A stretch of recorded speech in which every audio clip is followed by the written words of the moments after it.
Last Saturday at the GT Arena Cross in Dallas, a man named Mike Walker lost his life in a crash.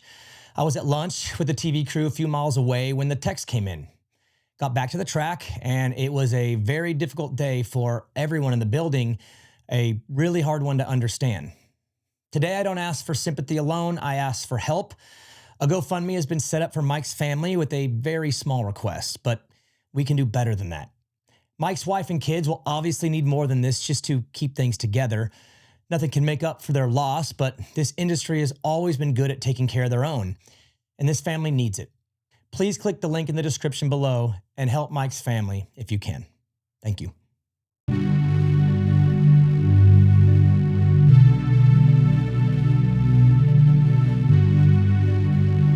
So many storylines heading into San Diego, but there can only be one lead story, and it's Chase Sexton. Well, the champ did champ things, sticking 25 points on the board in a title fight where I believe every single point will matter.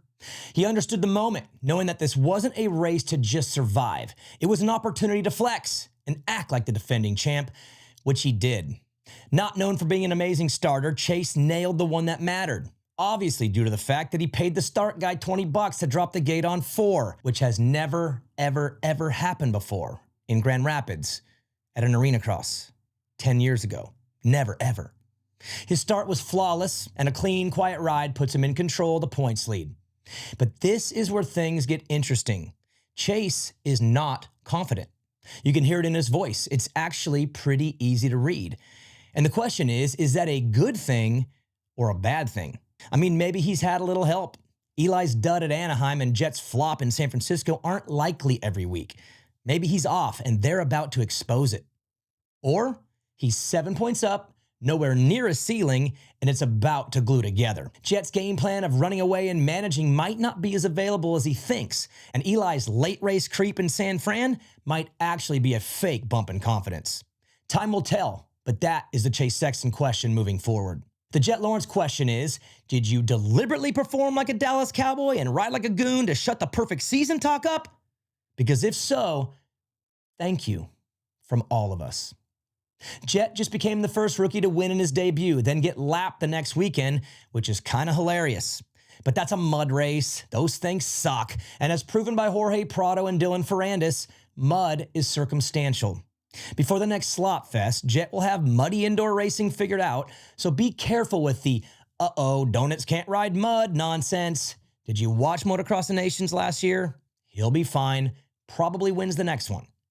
Eli Tomac's night was summed up best by analyst Jason Thomas, who said, "This is literally the best thing that could have happened to Tomac," talking about the mud. Dead on. Eli needed a mudder to give him time to get up to speed.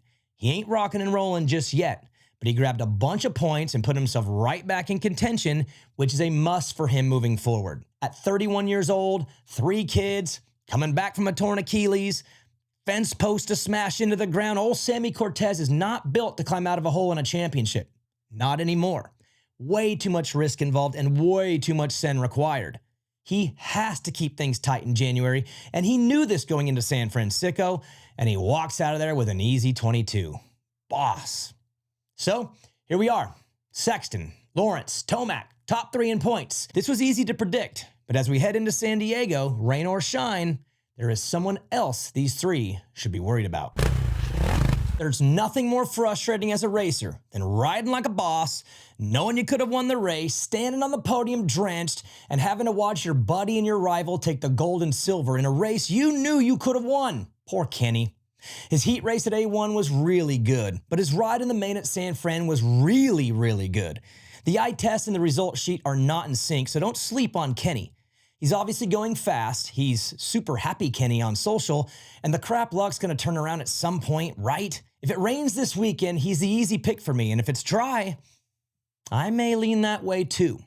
While Jason Anderson and Cooper Webb have shown on screen they're for real, Kenny has too, it's just not on paper yet. As far as Jason and Cooper go, are they for real?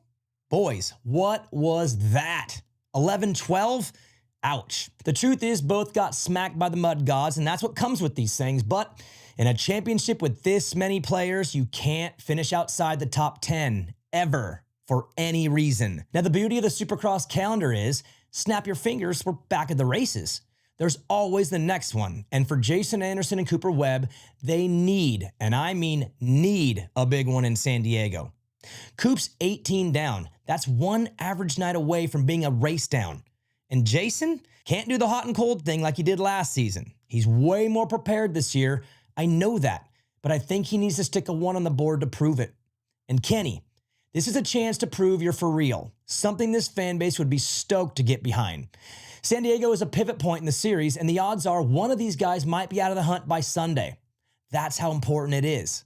Everyone still has something to race for, everyone still believes, but I believe the riders who need it most this Saturday are Ken Roczen, Jason Anderson, and Cooper Webb. The 250 class was filled with lots of good, lots of bad, and a whole lot of ugly in San Fran. Let's start with the good. Jordan Smith was good. Actually great if you look at the bigger story. Remember the famous Osborne-Savatgy Championship takeout in Vegas? The absolute wildest 15 seconds of Supercross I've ever witnessed. It never happens if Jordan stays up that night.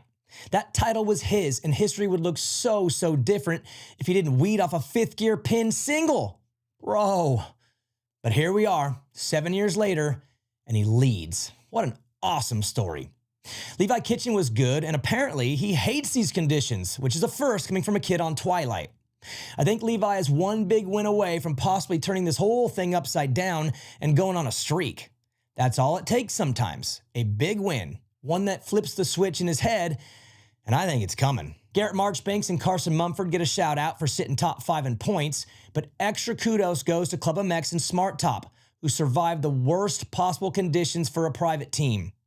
Beating factory teams with title favorites like Nate Thrasher and Joe Shimoda may have circumstances that are explainable, I get it. But at the end of the day, it's just facts. 4-5 in the standings, that has to be recognized and applauded. When it comes to bad, it's RJ Hampshire and Ryder DeFrancisco. Rick lost a bunch of points in the mess, and now he sits in a spot where he may feel he needs to take chances to make up the ground. Hopefully he recognizes that the RJ from A1 is the best in this class and can win the title. There's time. You're good. And Ryder D, rad heat race, my man. Cali fans loving it. I love it. Then main event time and out. It's a bummer he wasn't able to showcase them Baco mud skills in the main, but he's just a pup. Plenty of racing to go. Now for the ugly. Well, that's Nate Thrasher and Joe Shimoda. Straight up, Thrasher should have raced east. The guy gave Hunter all he could handle last year on multiple nights. Now, 2 weeks in, it's over. Title gone. Of course, his crash at Anaheim was on him, so I'm not giving a full pass. But I would have never put him on the West when he would have been their #1 guy in the East and the favorite to win it. Oops. And for Joe, I mean, the heat was good, but they don't get points in that. This is not what he or Honda were expecting at all. Not sure where to point the blame or if there is any blame. Maybe it's just terrible luck. Or maybe for the 3rd straight year, the offseason expectations were a little too high. San Diego is bigger for Joe than you think. Never judge a book by its cover. That's the big lesson from San Francisco. Shane McElrath and Phil Nicoletti proved that this weekend by powering their privateer machines to 4th place finishes in the mud. Awesome. But that's not what I'm talking about. I'm talking about their interviews. Look, if you're a casual or new viewer of the sport, you may have a terribly inaccurate view on who these two gentlemen are. Uncle Phil comes across all jolly and positive like he's happy to be getting interviewed for 4th. Oh yeah, you know, I'm just doing my best and I'm so happy, blah, blah, blah. BS. The madness that was stirring inside that mind is a crazy that best don't escape. I guarantee that once the camera turned off, there was a rage and violence to the likes we've never seen at a Supercross. With flipped tables, flying wrenches, new and creative ways to use the F word. But Phil, to his credit, knew the moment. He had to compliment his greedy teammate who has already won a Supercross, but wouldn't let this old boy get his podium and set him free. Nice, Garrett. On the one track, poor Phil doesn't have to leave the ground. Nice. But no, Phil kept his cool and delivered a dang near perfect interview that had me thinking, TV career? But as much as I applaud Phil's maturity and his inspirational interview, don't let this fool you. This is the same guy who within 15 minutes of meeting my teenage son, taught him this. And then there's Shane, by far the nicest, purest, God-fearing and loving man in the pits, an A+ human being in every way. He pops up on screen and I spit my drink out. Bro, that stash, you look like an inmate. Honestly, this was my first thought when I saw him. Bro, Daughtry is fine, but whatever that was on your lip on Saturday night, it gots to go. So to all you new viewers, be careful with first impressions. Stone Cold Shane McElrath is actually a saint, and Happy Phil is a fraud. Insurance claims for damaged property have already been filed in San Fran, and this time, it wasn't the homeless. It was Philip Nicoletti.